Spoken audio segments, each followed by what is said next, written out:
ভারী বৃষ্টিতে চট্টগ্রাম শহরের নিম্নাঞ্চলে তৈরি হয়েছে জলাবদ্ধতা। দুদিন ধরে টানা বর্ষণে নিচু এলাকায় হাঁটু পানি কোমর জমে গেছে। বিশেষ করে চকবাজার, কাতালগঞ্জ, আগ্রাবাদ সহ বেশ কয়েকটি এলাকায় হাঁটু থেকে কোমর পানি জমেছে। ফলে সকাল থেকে অফিসগামী চাকরিজীবী, শিক্ষার্থী, খেটে খাওয়া মানুষকে দুর্ভোগে পড়তে হয়েছে। পতেঙ্গা আবহাওয়া অফিসের তথ্যানুযায়ী সকাল ৯টা পর্যন্ত ৩৩.৮ মিলিমিটার বৃষ্টি রেকর্ড হয়েছে পতেঙ্গায়। টানা বর্ষণ চলবে আরও কয়েকদিন। এদিকে ভারী বর্ষণে পাহাড় ধসের শঙ্কায় চট্টগ্রামের পাহাড়ে বসবাসকারীদের সচেতন করতে মাইকিং করছে জেলা প্রশাসন। প্রস্তুত রাখা হয়েছে আশ্রয় কেন্দ্র। অন্যদিকে ভারী বর্ষণে চট্টগ্রামের পতেঙ্গা সৈকত সংলগ্ন সড়ক ধসে পড়েছে। এতে দুর্ভোগে পড়েছেন সড়ক ব্যবহারকারীরা।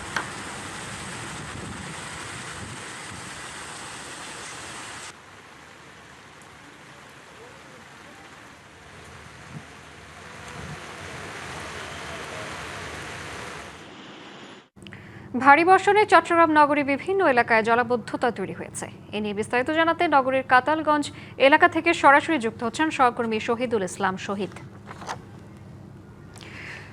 শহীদ, এই মুহূর্তে আবহাওয়া পরিস্থিতি কেমন দেখছেন? জলাবদ্ধতার কারণে জনভোগান্তি নিয়ে কি অবস্থা দেখছেন জানাবেন।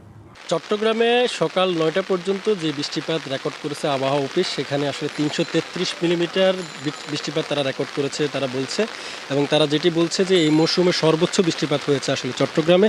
তো সেই হিসেবে বলা যায় চট্টগ্রামের যে নির্মাঞ্চলগুলো রয়েছে, যেমন ধরো কাতালগঞ্জ, আগ্রাবাদ এবং বাণিজ্যিক যে এরিয়াগুলো রয়েছে, পাশাপাশি যে হালি শহর থেকে শুরু করে মুরাদপুর, বেশিরভাগ এলাকায় আসলে জলজটের সৃষ্টি হয়েছে। এবং আপনি দেখতেই পাচ্ছেন এখানে যে কাতালগঞ্জ আমরা যে এরিয়াতে আছি এখন, এখানে আসলে কোমর পরিমাণ পানি। পাশাপাশি যে চট্টগ্রামের নির্মাঞ্চল যেগুলো আসলে প্লাবিত হয়েছে, সব জায়গায় একই অবস্থা মোটামুটি। এবং আমরা দেখেছি এখানে আসলে যে যারা আসলে এই রোড দিয়ে আসলে রাস্তা দিয়ে আসলে চলাচল করেন, তারা আসলে ভোগান্তিতে পড়েছেন, এবং তারা আসলে এক এক ধরনের ভোগান্তিতে পড়েছেন। যারা আসলে চিকিৎসা নিতে আসেন দক্ষিণ চট্টগ্রামমুখী মানুষ, তারা আসলে এই রোড দিয়ে চট্টগ্রাম মেডিকেল কলেজ হাসপাতালে যান।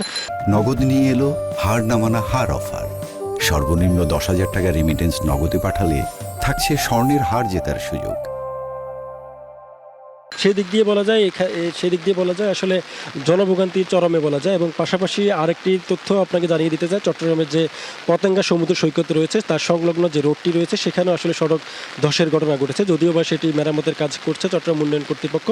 আমরা দেখেছি যে চট্টগ্রামের যে জলজটগুলো তৈরি হয়েছে, সেখানে আসলে সকাল থেকে চট্টগ্রাম সিটি কর্পোরেশনের মেয়র তিনি এখানে এসেছেন, এবং এসে তিনি তার এই যে জায়গাগুলো আছে, যে জলাবদ্ধতা যেখানে হয়েছে, সেখানে তারা পরিদর্শন করেছেন। এবং তিনি এই মুহূর্তে চট্টগ্রাম সিটি কর্পোরেশনে একটি সমন্বয় মিটিং করছেন, যেখানে আসলে চট্টগ্রামের যে জলাবদ্ধতা এবং জলজট এবং পাহাড় ধসের যে সমস্ত রিস্কি জোনগুলো রয়েছে, সেই জোনগুলোকে আসলে রেড ক্রিসেন্টের মাধ্যমে তিনি আসলে পৃথক কমিটি তারা করে দিবেন। এবং সেই মর্মে তিনি এখন বর্তমানে আসলে চট্টগ্রাম সিটি কর্পোরেশন অফিসে তিনি মিটিং করছেন, আমরা অতটুকু তথ্য পেয়েছি।